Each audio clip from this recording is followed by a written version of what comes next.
Hello everyone, र हामी गर्दैछौँ electronic spreadsheet unit 2 electronic spreadsheet advance र प्रिभियस सेसनमा हामीले यसलाई स्टार्ट गरिसकेको छौँ तर प्रिभियस सेसनमा हामीले अलिकति बेसिक गऱ्यौँ अनि अलिकति रिभिजन गऱ्यौँ र आज चाहिँ हामी आजदेखि चाहिँ हामी बुकदेखि स्टार्ट गर्छौँ सेसन 1 देखि analyse data using scenario and goal 6 देखि र आजको टपिक चाहिँ छ कन्सोलिडेटिङ डेटा र कन्सोलिडेटिङ डेटा भनेको चाहिँ के हो भन्दाखेरि data consolidation allow you to together यो data from separate worksheet into a master worksheet र यो भनेको चाहिँ के हो भन्दाखेरि चाहिँ हामीले जसरी हामी स्प्रेडसिटमा काम गर्दाखेरि तिमीले देख्यो होला त्यहाँनिर डिफरेन्ट सिटहरू हुन्छ सिट 1 सिट 2 सिट 3 जसरी म यहाँनिर देखाउँछु तिमीले यहाँनिर देख्दैछौ सिट 1 सिट 2 सिट 3 र यो भयो डिफरेन्ट सिट्स नाउ कन्सोलिडेसन भनेको चाहिँ के हो भन्दाखेरि चाहिँ हामीले यो डिफरेन्ट सिटलाई चाहिँ जस्तै यो 1 र 2 मा मैले डेटा हालिरहेको छु र 1 र 2 को डेटा एकैचोटि मलाई यहाँनिर टोटल होस् भन्यो भने चाहिँ त्यतिबेला म के गर्छु कन्सोलिडेसन गर्छु बुझ्दैछ कन्सोलिडेसन भनेको चाहिँ हामीले के गर्नु एकैचोटि त्यो डेटाजहरूलाई चाहिँ के गर्नु टुगेदर एउटै ठाउँमा राख्नु सेपरेट सिटमा अथवा सेपरेट वर्कसिट मास्टर सिटमा छ अरे एउटै मास्टर सिट तर सेपरेट सिटमा छ अरे हाम्रो डेटाहरू भन्यो भने त्यो सेपरेट सिटलाई चाहिँ हामीले के गर्न सक्छौँ टुगेदर एकै ठाउँमा ल्याउनु सक्छौँ in other word the data consolidation functions take data from a series of worksheet or workbook and summarize into a single worksheet that you can update easily. र यो चाहिँ किन युज गर्छौँ भन्दाखेरि हाम्रो डिफरेन्ट सेक्सनमा सिट्सहरू छ र त्यो सिट्सबाट हामीले एकैचोटि अर्को सिटमा त्यसलाई ग्यादर गऱ्यौँ टुगेदर एउटा सिङ्गल सिटमा त्यो डेटालाई ल्यायौँ भने के हुन्छ हामीलाई इजी टु अपडेट अथवा हामीले कुनै पनि सेक्सनमा अपडेट गऱ्यौँ भने इजिली हामीले त्यहाँनिर अरू पनि सिटमा अपडेट गर्नु सक्छौँ बुझ्दैछ र यसलाई हामीले अलिकति प्र्याक्टिकल गरिदियो भने बुझिहाल्छ कन्सोलिडेसन भनेको के हो र this are the steps how to consolidate the data बुझ्दैछ र फर्स्ट हामीले वर्कसिट हाम्रो ओपन गर्नु पर्यो हाम्रो ओपन अफिसको स्प्रेडसिट ओपन गर्नु पर्यो त्यसको बादमा हामी के गर्छौँ स्प्रेडसिटमा हामीले डेटा हेरेर इनपुट गर्छौँ र डेटा हालेपछि हामीले डिफरेन्ट सिटमा डेटा हाल्छौँ डेटा हालेपछि चाहिँ हामी एउटा पेजमा के गर्छौँ कन्सोलिडेट गर्छौँ र कन्सोलिडेट गर्नुको लागि चाहिँ के छ हाम्रोमा अप्सन्स यहाँ डेटा भन्ने अप्सन छ यहाँनिर हाम्रो अप्सन छ डेटा मेन्युमा हामीले अप्सन छ कन्सोलिडेट भन्ने डेटा र यहाँबाट हामीले कन्सोलिडेट गर्नु सक्छौँ र दिएर भेरियस स्टेप्स यहाँनिर तिमीहरूले डिफरेन्ट स्टेप्सहरू पाउन सक्छौ यो डेटा कन्सोलिडेट गर्नुको लागि सो वान बाई वान हामी यो स्टेप्सहरूलाई फलोअप गर्दै how to do a consolidate हामी यो स्टेप्सहरू फलोअप गर्छौँ र हेर्छौँ कसरी हामी डेटा कन्सोलिडेट गर्नु सक्छौँ so first you need to enter the data बुझ्दैछ पहिला तिमीले ओपन गर्छौ ओपन अफिस त्यहाँबाट ओपन अफिसमा तिमी स्प्रेडसिट ओपन गर्छौ तिमीले यसरी फाइल गरेर न्यू गरेर स्प्रेडसिट गरेर ओपन गर्दा पनि हुन्छ बुझेन र एकपल्ट ओपन भएपछि यहाँनिर तिमीले डेटा हाल्छौ जसरी मैले यहाँनिर एउटा एक्जाम्पल फर एक्जाम्पल हाम्रोमा मन्थ अफ जनवरीमा यिनीहरूको डेटा छ अरे जस्तै हाम्रोमा मन्थ अफ जनवरीमा जस्तै आकाश छ अरे आकाशले डिपोजिट र उसले विथड्रल कति गर्यो जनवरीमा आकाशले गरे अरे 15,000 डिपोजिट 15,000 डिपोजिट एन्ड 5,000 विथड्रल त्यसरी नै आलोकले गर्यो 20,000 डिपोजिट अनि 30,000 विथड्रल त्यसरी नै अरूको डेटाहरू तिमीले पाउन सक्छौ जनवरी मन्थ अफ जनवरीको लागि यो भयो एउटा सिटमा नाउ सेकेन्ड सिटमा जानुको लागि यहाँ सिट 2 मा गर्छौ तिमीले र सिट 2 मा पनि हामीले मन्थ अफ फेब्रुअरीको पाउँछौँ यहाँनिर त्यसरी नै मन्थ अफ तिम्रो अरू मन्थको पनि तिमीले गर्न सक्छौ मैले यहाँ दुईटा मन्थको मात्रै लिएको छु बुझ्दैछ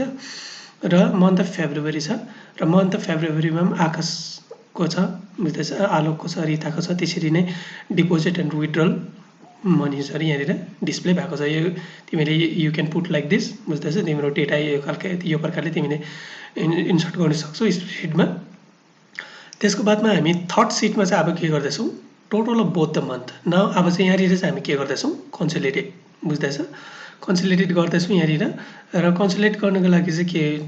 हामी थर्ड सिटमा चाहिँ के गरिदिन्छौँ यो दुईवटा डेटालाई चाहिँ हामीले टुगेदर यसमा हामीले टोटल कति गर्दैछ जस्तै यहाँनिर आकाशको हेऱ्यो भने उसले विथड्र 5,000 गर्यो सेकेन्ड मन्थमा उसले 7,000 गर्यो बुझ्दैछ र 12,000 उसले के गर्यो विथड्र गर्यो र डिपोजिट गरे 20,000 अनि अगाडिकोमा पनि 50,000 गर्दाखेरि 25,000 उसले 35,000 उसले डिपोजिट गर्यो न त्यो टोटल यहाँ हाम्रो यहाँ आउनु पर्यो बुझ्दैछ यहाँनिर ल्याउनुको लागि चाहिँ हामी के गर्न सक्दो रहेछौँ कन्सोलिडेट बुझ्दैछ कन्सोलिडेटिङ डेटा र कन्सोलिडेट गर्नु सक्छौँ र वन बाई वन हामी स्टेप गर्दै जान्छौँ पहिला तिमीले यो डेटा हाल्नु पर्यो सिट 1 सिट 2 मा त्यसरी नै अरू सिटमा पनि हाल्नु सक्छौँ र सिट 3 मा अब टोटल ल्याउनुको लागि चाहिँ हामी के गर्छौँ यहाँनिर कुनै पनि एउटा सेलमा हामी क्लिक गर्छौँ त्यसको बादमा हामी डेटा मेन्युमा जान्छौँ यहाँ गएर यहाँनिर कन्सोलिडेट भन्ने अप्सन छ बुझ्दैछ कन्सोलिडेट भन्ने अप्सन छ त्यहाँनिर क्लिक गर्छौँ र कन्सोलिडेटमा क्लिक गरेपछि यहाँनिर डिफरेन्ट हाम्रो फङ्सन्सहरू पाउँछौँ यो हामीले फङ्सन्सहरू पनि गर्न सक्छौँ बुझ्दैछ different function sum count average maximum minimum पनि निकाल्न सक्छौँ हामीले प्रडक्ट पनि निकाल्न सक्छौँ तर अहिले हामी के गर्दैछौँ सम मतलब एडिसन गर्दैछौँ होइन टोटल निकाल्दैछौँ त्यसै कारण हामी सम फङ्सन युज गर्छौँ र यहाँनिर कन्सोलिडेसन रेन्जमा हामीले यहाँ अलरेडी पाउँदैछ नि तर यसलाई हामीले तिमीले फर्स्ट टाइम गर्दाखेरि यहाँ ब्ल्याङ्कै हुन्छ र मैले पहिला पनि गरेकोले गर्दाखेरि यहाँनिर तिम्रो डेटा पाउँदैछ यसलाई हामीले डिलिट गर्न सक्छौँ सिम्पल्ली यहाँबाट गएर डिलिट बटनमा यहाँनिर डेटा छ भने तिमीले डिलिट गरिदिन्छौ ओके डिलिट गरिसकेपछि यहाँनिर ब्ल्याङ्क हुन्छ र अब चाहिँ हामी कन्सोलिडेट गर्नुको लागि चाहिँ के गर्छौँ यहाँनिर सोर्स डेटा रेन्ज अब डेटा रेन्ज हामीले यहाँबाट के गर्नुपर्छ डेटा रेन्ज गर्नु सोर्स डेटा रेन्ज गर्नुपर्छ र त्यसमा अप्सन छ यहाँनिर ब्ल्याङ्क एरियामा यहाँनिर यो बटनमा श्रिङ्क भन्ने अप्सन छ श्रिङ्क बटनमा गएर क्लिक गर्छौँ र क्लिक गरेर चाहिँ अब फर्स्ट सिटमा जान्छौँ ओके सिट 1 मा जान्छौँ सिट 1 मा गएर तिमीले कतिवटा डेटा छ त्यो सबै डेटालाई सेलेक्ट गर्छौ यहाँ भएको डेटालाई बुझ्दैछ विथ लेबल यहाँ नेमदेखि लिएर डल्लै यहाँसम्म गर्छौ बुझ्दैछ C10 सम्म हामीले C10 सम्म सबै सेलेक्ट गर्यौँ यहाँ आयो यहाँ आएपछि फेरि हामी यो बटन प्रेस गर्छौँ बुझ्दैछ आफ्टर प्रेसिङ द्याट बटन यहाँनिर त्यो आउँछ र अब यसलाई हामीले के गर्नुपर्छ यो कन्सोलिडेटेड रेन्जमा एड गर्नुपर्छ बुझ्दैछ फर एडको लागि चाहिँ हामी के गर्छौँ एडमा क्लिक गर्छौँ एडमा क्लिक गरेपछि यहाँनिर सिट 1 आयो यहाँनिर बुझ्दैछ सिट 1 यहाँनिर तिमीले देख्न सक्छ न अब फेरि सेकेन्ड सिटलाई ल्याउनु पर्यो हामीले यहाँनिर कन्सोलिडेटेड रेन्जमा त्यसको लागि फेरि हामी यही अप्सनमा जान्छौँ बुझ्दैछ र फेरि सेकेन्ड अप्सनमा जान्छौँ यहाँ सेकेन्ड सिट 2 मा आउँछौँ त्यहाँदेखि यहाँ गएर नेमबाट फेरि चुज गर्दा हामी लास्टसम्म हामी डेटा सेलेक्ट गरिदिन्छौँ त्यसको बादमा यहाँनिर क्लिक गर्छौँ ओके त्यसको बाद यहाँ आउँछ सिट 2 तिमीले देख्दैछौ यहाँनिर सिट 2 त्यसको बादमा एड गरिदिन्छौ एड गरेपछि तिमीले यहाँनिर कन्सोलिडेटेड रेन्जमा देख्न सक्छौ सिट 1 एन्ड सिट 2 ओके अब यहाँसम्म हाम्रो कम्प्लिट भयो यहाँसम्म कम्प्लिट भएपछि अब के गर्छौँ हामी सिट 3 मा जान्छौँ बुझ्दैछ अब टोटल ल्याउनु पर्यो यसमा हैन फर द्याट के गर्छौँ हामी यहाँनिर सिटमा यहाँ क्लिक गर्छौँ बुझ्दैछ कपी रिजल्ट 2 अब यो रिजल्टलाई चाहिँ कहाँ कपी गर्ने भन्दाखेरि यो रिजल्टलाई चाहिँ हामी यहाँनिर थर्ड सिटमा कपी गरिदिन्छौँ बुझ्दैछ र त्यसको लागि चाहिँ पहिला यहाँनिर क्लिक गर्छौँ बुझ्दैछ अब कहाँदेखि कपी गर्ने जस्तै यो 3 नम्बर यहाँदेखि कपी गर्ने अरे A3 देखि बुझ्दैछ यहाँबाट कपी गर्ने यहाँ क्लिक गरिदिन्छौँ त्यसको बादमा यहाँनिर मोर भन्ने अप्सन छ बुझ्दैछ मोर भन्ने अप्सन यहाँ जान्छौ मोर भन्ने अप्सनमा त्यहाँदेखि यो तिम्रो अनचेक हुन्छ तिमीले फर्स्ट टाइम गर्दाखेरि यहाँनिर यस्तो खालके अनचेक हुन्छ अब चाहिँ तिमीले के गर्नु पर्यो चेक गर्नु पर्यो यो सबै चेक हुनु पर्यो बुझ्दैछ यहाँनिर टिक हुनु पर्यो डल्लै रो लेभल कलम लेभल अनि link to source data okay र मतलब यो सबै लिङ्क हुन्छ मतलब यो भयो रो लेभल भनेको कलम लेभल भनेको चाहिँ के हो भन्दाखेरि रो लेभल भनेको चाहिँ लेभल भनेको मैले अस्ति पनि भनेको थिएँ यो जहाँनिर हामीले क्यारेक्टर हाल्छौँ जस्तै नेम हाल्छौँ बुझ्दैछ जस्तै नेममा आकाश आलोक यिनीहरू चाहिँ के हो लेभलहरू र रो लेभल भन्यो भने चाहिँ रो लेभल भनेको चाहिँ यो हो बुझ्दैछ अनि तिम्रो आकाश भयो आलोक रिता मनोज गीता सत्यम यिनीहरू चाहिँ के हो रो लेभल भयो कलम लेभल भनेको चाहिँ तिम्रो यो कलम लेभल नेम विथड्र डिपोजिट यिनीहरू चाहिँ के हो कलम level name withdraw deposit is a कलम level this is a row level न यो पनि तिमीले सो गर्नु छ थर्ड सिटमा यो पनि आउँछ अरे तिम्रो नेम पनि आओस् हैन सबै नेम पनि आओस् कलम नेम पनि आओस् भन्यो भने चाहिँ तिमीले यसमा टिक गर्नु पर्यो यसमा टिक गरेन भने चाहिँ खाली भ्याल्यु मात्रै आउँछ यो नम्बर भ्याल्यु मात्रै आउँछ यो दुईटामा चेक गरेन भने चाहिँ खाली यो नम्बर भ्याल्यु मात्रै तिम्रो आउँछ बुझ्दैछ नम्बर मात्रै आउँछ त्यसै कारणले गर्दाखेरि चाहिँ हामी दुईटै लेभललाई क्लिक गरिदिन्छौँ त्यहाँदेखि लिङ्क टु सोर्स डेटा भनेको चाहिँ हामीले कुनै पनि अब यहाँनिर